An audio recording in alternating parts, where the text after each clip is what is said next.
ભરૂચ જિલ્લા પોલીસ દ્વારા સ્વસ્થ નારી સશક્ત નારી અભિયાન અંતર્ગત સર્વાઇકલ કેન્સરની રસી આપવામાં આવી। મહિલા પોલીસ અધિકારી તથા કર્મચારી બહેનો માટે સર્વાઇકલ કેન્સર સામેની રસીનો બીજો ડોઝ આપવામાં આવ્યો હતો। વડોદરા રેન્જના આઈજી સંદીપસિંહ અને જિલ્લા એસપી અક્ષયરાજ મકવાણાની અધ્યક્ષતામાં આ કેમ્પનું આયોજન કરવામાં આવ્યું હતું।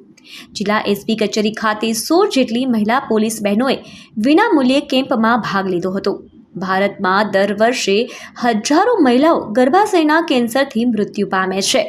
સમયસર તપાસ, નિદાન અને સર્વાઇકલ કેન્સર વેક્સિન દ્વારા આ જીવલેણ રોગ સામે રક્ષણ મેળવી શકાય છે।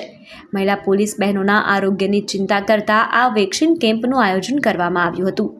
વડોદરા રેન્જ આઈજી સંદીપસિંહે ભરૂચ જિલ્લા મહિલા પોલીસ વધુ સશક્ત બને અને સ્વસ્થ રહે તે માટે આ અભિયાનની પ્રશંસનીય કામગીરીને અભિનંદન પાઠવ્યા હતા।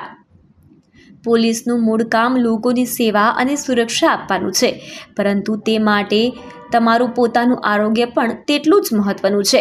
મહિલા પોલીસ બહેનોએ પોતાના આરોગ્ય પ્રત્યે ચિંતા દાખવવા બદલ જિલ્લા પોલીસ વિભાગનો આભાર વ્યક્ત કર્યો હતો।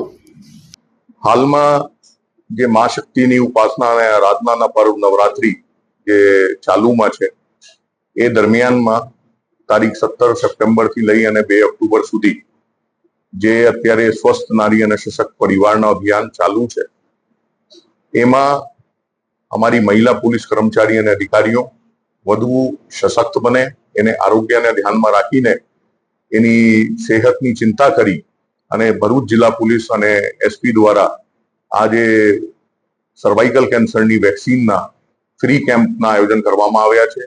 એ બદલ હું ભરૂચ પોલીસને અને ભરૂચ એસપીને અભિનંદન આપું છું।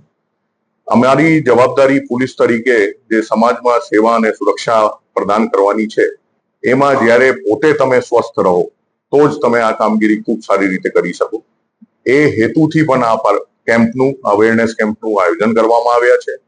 ખરેખર ખૂબ સારી બાબત એ છે કે એમાં 100 જેટલી મહિલાઓ અને અમારા કર્મચારી અને અધિકારી એમાં ભાગ લઈ રહ્યા છે। એ લોકો આગળ આવ્યા છે અને એમાં ખાસ કરીને હું આભાર માનું છું ડોક્ટર તરલ શાહના, ડોક્ટર ત્રિવેદીના અને ડોક્ટર પ્રીતિના, જે પોલીસની સાથે મળીને આ ચિંતા કરી રહ્યા છે અને આ સફળ આયોજન કેમ્પનું કરવામાં આવી રહ્યો છે।